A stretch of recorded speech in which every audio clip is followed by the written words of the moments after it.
Bismillahirrahmanirrahim. Assalamualaikum warahmatullahi wabarakatuh. Selamat siang dan salam sejahtera untuk kita semua. Perkenalkan, nama saya Welis Raldianingrat, Sarjana Ekonomi, Magister Manajemen, NIDN 0901018909. Dosen tetap Fakultas Ekonomi dan Bisnis, Program Studi Manajemen Universitas Laki Dende. Sejak tahun 2016 sampai saat ini masih melaksanakan Tridharma Perguruan Tinggi.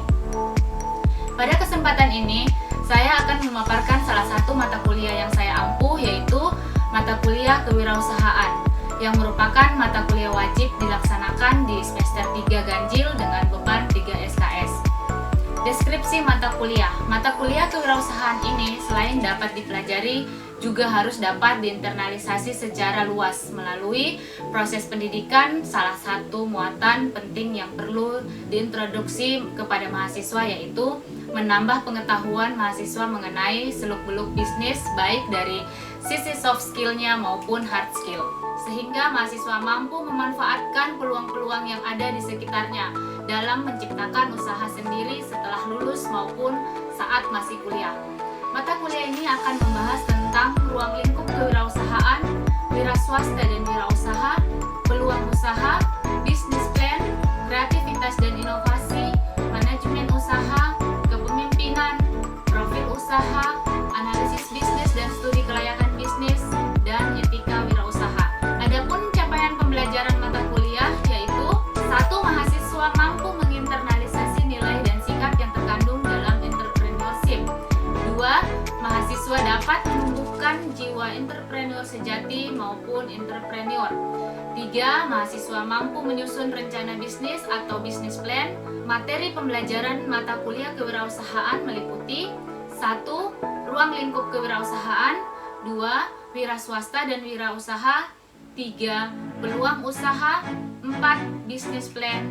5. Kreativitas dan inovasi. 6. Manajemen usaha. 7. Kepemimpinan. 8. Profil usaha. 9. Analisis bisnis dan studi kelayakan bisnis. 10. Etika wirausaha.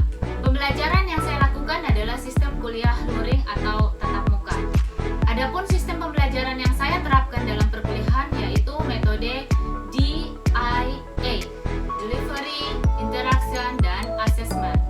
1. Metode delivery yang saya terapkan dengan cara memberikan penyampaian atau ceramah materi kepada mahasiswa terkait substansi materi kuliah yang saya sampaikan serta menerima respon balik dari mahasiswa, di mana diharapkan mahasiswa dapat memahami dan memperoleh materi secara luas tentang kewirausahaan.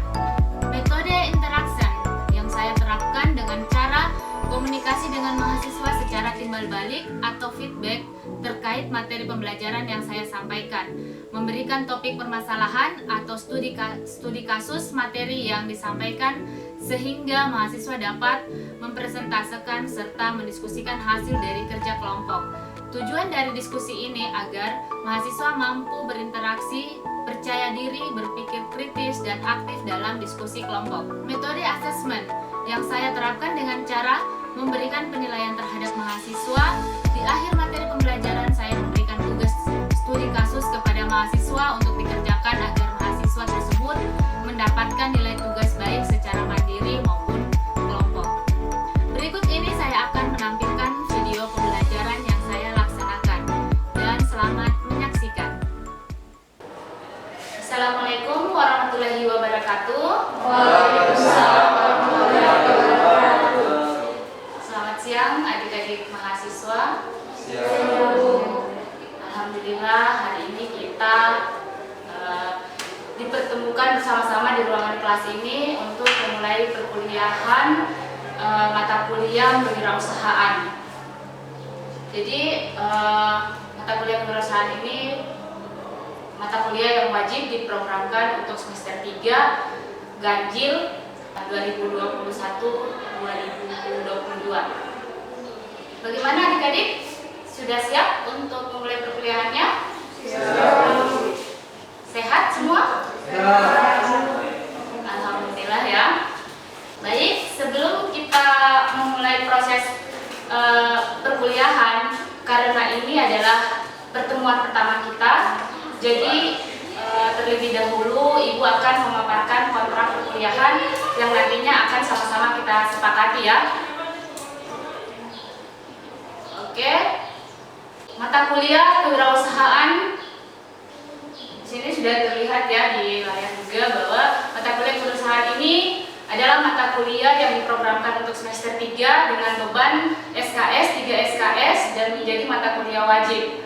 Di sini sistem pembelajarannya kita pakai team teaching, di mana saya sebagai dosen pertama akan mengampu mata kuliah ini dari pertemuan pertama sampai pada pertemuan ke-8. Jadi nanti di pertemuan ke-8 kita ada ujian tengah semester. Selanjutnya di pertemuan ke-9 sampai pertemuan ke-14 itu akan diampu oleh Ibu Dr. Melati SMSI sampai pada ujian tengah semesternya ya, ujian akhir semester. Oke, deskripsi mata kuliah ini. Mata kuliah kewirausahaan ini selain dapat dipelajari juga harus diinternalisasi secara luas melalui proses pendidikan, di mana konsep entrepreneurship yang akan dibahas dan didiskusikan dalam mata kuliah ini berorientasi pada dua aspek utama, yaitu orientasi nilai dan orientasi tujuan. Salah satu muatan yang penting yang perlu diintroduksi dari untuk mahasiswa yaitu menambah pengetahuan mahasiswa mengenai seluk-beluk bisnis, baik dari soft skill-nya ataupun dari hard skill-nya, sehingga mahasiswa mampu memanfaatkan peluang yang ada di sekitarnya dan bisa menciptakan usaha sendiri setelah lulus maupun di saat kita masih kuliah. Kemudian capaian pembelajaran mata kuliah ini diharapkan mahasiswa mampu menginternalisasi nilai dan sikap yang terkandung dalam entrepreneurship. Kedua, mahasiswa dapat menumbuhkan jiwa entrepreneur sejati maupun entrepreneur. Yang ketiga, mahasiswa mampu menyusun rencana bisnis atau membuat bisnis plan. Kompetensi dasar yang diharapkan dari mata kuliah kewirausahaan ini, yang pertama, mampu memahami dan menjelaskan ruang lingkup kewirausahaan.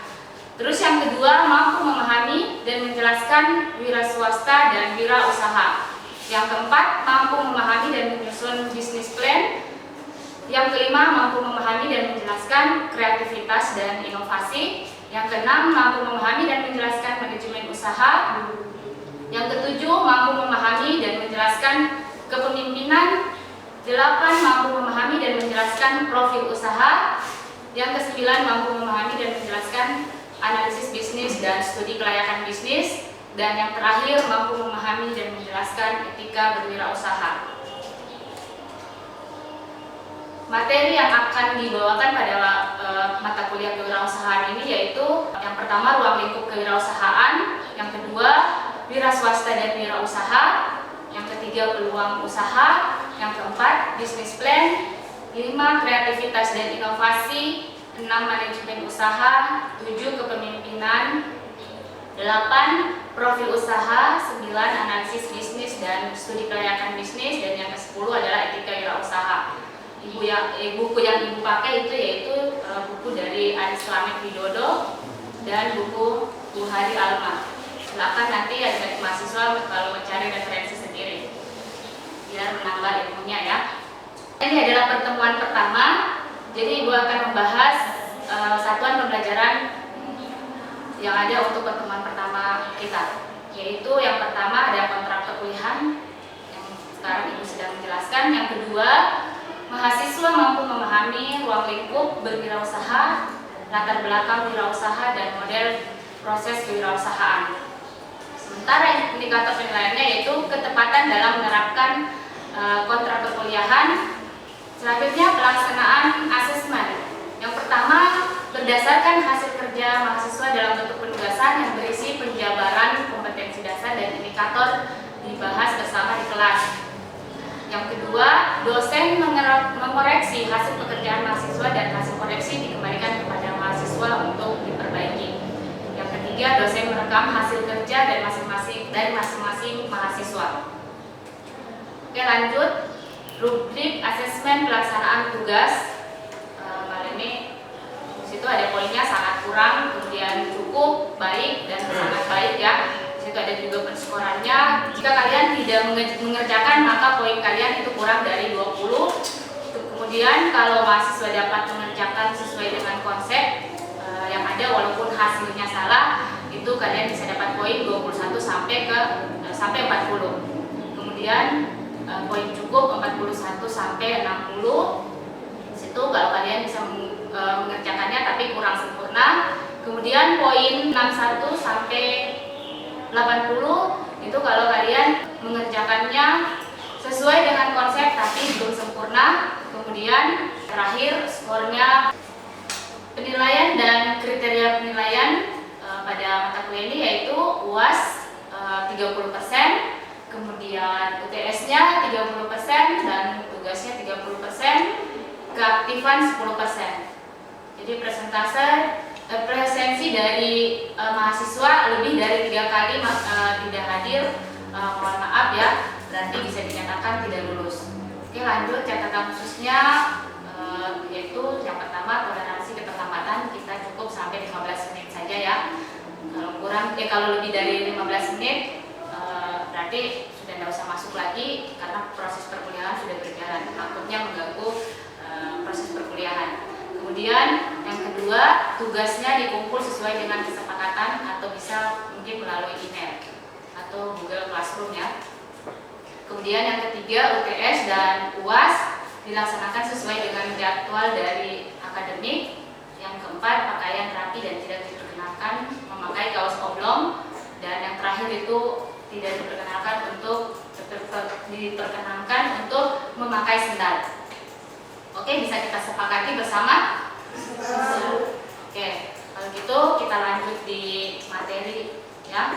Baik, sebelum kita lanjut, terlebih dahulu Ibu mau absen dulu ya.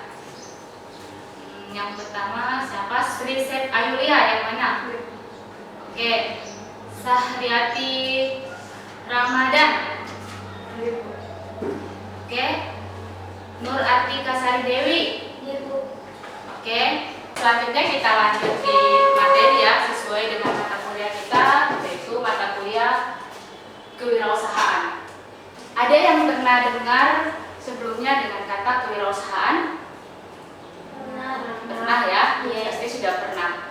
Menurut kalian kewirausahaan itu apa? Orang yang memiliki usaha. Bagus, orang yang memiliki usaha. Ada lagi? Kewirausahaan itu apa? Orang yang menjalankan usaha. Orang yang menjalankan usaha. Oke, bagus. Ada lagi yang mau menambahkan?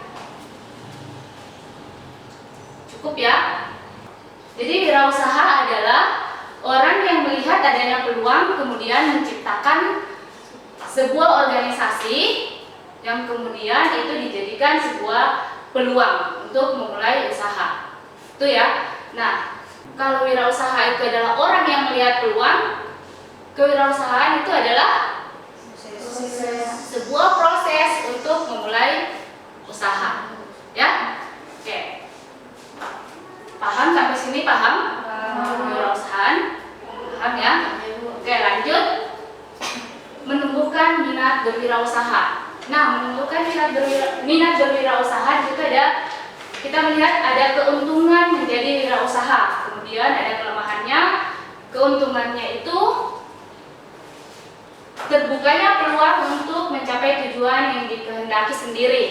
Kemudian terbukanya peluang untuk kemampuan dan potensi diri secara penuh. Artinya dia bisa mengembangkan dirinya sendiri secara penuh, potensi yang ada dalam dirinya maksudnya ya. Kemudian terbuka peluang untuk memperoleh manfaat dan keuntungan secara maksimal. Kemudian terbukanya peluang untuk membantu masyarakat dengan usaha-usaha konkret. Artinya kalau membantu masyarakat berarti ketika kita berwirausaha, otomatis kita akan membuka peluang usaha atau membuka lapangan pekerjaan, ya gitu. Kemudian terbukanya tempat untuk menjadi bos. Jadi sekecil apapun usaha kita, ketika kita berwirausaha, kita adalah bosnya. Oke, selanjutnya kelemahannya. Kelemahan yang pertama, memperoleh pendapatan yang tidak pasti. Kemudian yang kedua, bekerja keras dan waktu atau jam kerjanya panjang. Dan yang ketiga, kualitas kehidupannya masih rendah sampai usahanya berhasil. Dan yang terakhir, tanggung jawabnya sangat besar. Jadi kalau kelemahannya itu karena berwirausaha itu kan kita namanya memulai usaha pasti kita butuh modal yang banyak, tapi kita belum tahu apakah ini akan berhasil atau tidak. Itu ya, jadi pasti ada tantangan-tantangan tersendiri untuk memulai wirausaha. Oke, mungkin ada yang bertanya, kalau sambil jalan saja ya kita ini sambil materi berjalan, kalau ada yang bertanya silakan langsung bertanya saja. Oke, ada yang silakan. Perkenalkan, nama saya Nurdea Preti Arishitri. Pertanyaan saya, meskipun berwirausaha itu memiliki kelemahan, tapi mengapa masih banyak orang di luar sana yang memiliki mimpi untuk menjadi seorang wirausaha? Oke, bagus ya pertanyaannya ya. Teman-teman ada yang bisa menanggapi pertanyaan dari temannya? Oke, silakan. Baiklah, saya akan menjawab pertanyaan dari teman saya Nurdea Preti Arishitri mengenai mengapa masih banyak orang yang ingin berwirausaha sementara mereka sudah mengetahui apa saja kelemahan yang ada di dalamnya.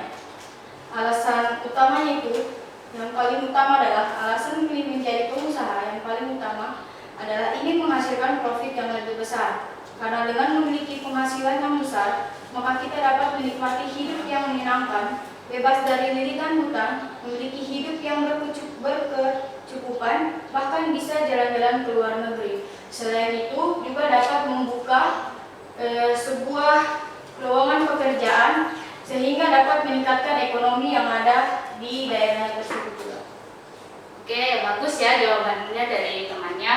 Siapa tadi yang jawab? Asmanul Islam. Asmanul Islam. Ada lagi yang mau menambahkan dari teman-teman yang lain? Oke, cukup ya. Ada lagi ya. Bagus ya jawabannya. Sekarang kita balik lagi di pengertian wirausaha, bahwa seorang wirausaha orang-orang yang berani mengambil resiko. Ketika dia meyakinkan dirinya bahwa saya akan berusaha, maka dia sudah memikirkan bahwa ada resiko-resiko yang harus saya hadapi ke depannya. Itu ya. Selanjutnya pendidikan. Pendidikan banyak ya orang yang beranggapan bahwa berwirausaha itu tidak mesti kita punya pendidikan tinggi ya. Padahal sebenarnya tidak seperti itu juga, bahwa pendidikan itu sebenarnya menunjang kita untuk melakukan wirausaha.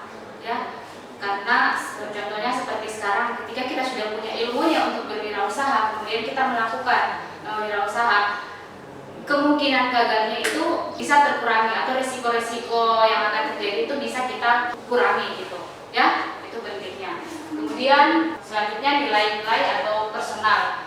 Jadi kalau nilai-nilai personalnya itu lebih ke keinginan seseorang ya, keinginannya untuk memulai usaha baru atau mungkin kreativitasnya sendiri yang ada dalam dirinya sendiri sehingga dia bisa membangun untuk membuka sebuah usaha. Tuh. Kemudian usia banyak yang bilang bahwa tidak ada yang terlambat untuk kita berwirausaha ya, atau memulai sebuah usaha. Sekarang kalian adalah generasi-generasi yang 20 tahun sekarang, itu adalah generasi yang bagus untuk memulai usaha. Jadi mulai sekarang, di saat kalian masih duduk di bangku kuliah, kalian sudah boleh memikirkan usaha apa yang cocok untuk kalian ya. Seperti umpama hobinya kalian apa, kayak gitu ya. Seperti tadi yang di awal absen, ini ada hubungannya dengan yang absen tadi yang ibu suruhkan. Kalian absen di awal, kemudian kalian menyebutkan hobi kalian. Di situ kita bisa tahu, oh hobinya dia adalah makan, hobi saya adalah makan. Oke, kalau kita hobinya makan, masa iya sih dari makan itu kita tidak jadikan sebuah peluang usaha untuk kita, gitu ya. Jadi kita ambil dari diri kita sendiri, apa sih hobi kita, gitu ya. Kemudian riwayat pekerjaan. Kalau riwayat pekerjaan ini dia lebih, kenapa orang memilih berwirausaha, karena kadang di tempat kerjanya dia sudah di PHK kayak gitu ya. Jadi jalan satu-satunya dia harus, bukan jalan satu-satunya ya. Jadi untuk merubah nasibnya dia atau mungkin merubah kembali supaya ada pendapatannya dengan cara berwirausaha, gitu ya. Itu contohnya. Kemudian faktor kritis untuk memulai usaha baru seperti tadi yang dijelaskan, bahwa dari personalnya bagaimana dia mengasah kemampuan dirinya sendiri sehingga bisa membuka atau melihat peluang usaha yang ada. Oke, selanjutnya model proses kewirausahaan. Nah, model proses kewirausahaan di sini kita lihat yang pertama itu ada inovasi, kemudian pemicu, kemudian pelaksanaan dan pertumbuhan. Nah, inovasi itu terbagi dua, yaitu karakteristiknya terbagi dua ya, maksudnya yang pertama itu ada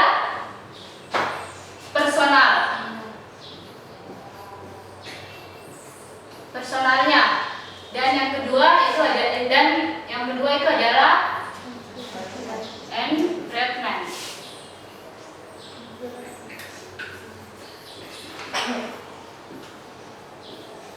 Ada yang bisa kasih contoh inovasi dari personal yang terlahir dari dirinya sendiri. Kalau personal itu berarti dari diri sendiri ya, sementara kalau environment itu dari luar. Ada yang tahu kalau dari sendiri contohnya seperti apa saja? Keinginan berprestasi. Oke, keinginan untuk melakukan berprestasi. Selanjutnya ada lagi? Oke. Oke, ada faktor pendidikannya. Artinya kalau dia ilmunya dapat tentang kewirausahaan, pasti ada keinginan untuk melakukan wirausaha. Terus selanjutnya apa lagi? Faktor pengalaman. Oke, bagus. Faktor pengalaman itu berperan penting ya, faktor pengalaman itu, karena seseorang akan memulai usaha baru kalau dia sudah bisa lihat pengalaman, sudah pernah melakukan pengalaman dalam berwirausaha. Oke, bagus ya. Selanjutnya environment-nya yaitu faktor dari luar, dari orang lain ya, maksudnya atau dari lingkungan, gitu ya. Terus selanjutnya event-nya atau proses pemicunya, dan kemudian proses pelaksanaannya, dan terakhir di situ ada growth atau pertumbuhan. Oke, adik-adik mahasiswa paham semua apa yang Ibu sampaikan? Kalau ada yang bertanyakan nanti silakan ya. Baik, itulah tadi materi pertemuan pertama kita untuk mata kuliah kewirausahaan. Jadi kesimpulannya, wirausaha mempunyai peran yang sangat penting ya bagi pertumbuhan ekonomi, sehingga itu wajib kita pelajari karena wirausaha itu bisa membuka lapangan kerja, membantu pemerintah dalam pertumbuhan perekonomian ya. Untuk tugas pertemuan pertama kita, silakan adik-adik mahasiswa yang pertama membuat rangkuman dari materi hari ini. Yang kedua, jika kalian ingin berwirausaha, usaha apa yang akan kalian buat? Jelaskan alasannya. Tugasnya dikirim lewat email Ibu, nanti dibagikan alamat emailnya. Untuk materi minggu depan, pertemuan selanjutnya di pertemuan kedua itu masalah wira swasta dan wirausaha. Oke, itu saja mungkin yang bisa Ibu sampaikan di pertemuan hari ini. Wabillahi taufiq wal hidayah. Wassalamualaikum warahmatullahi wabarakatuh. Waalaikumsalam warahmatullahi wabarakatuh.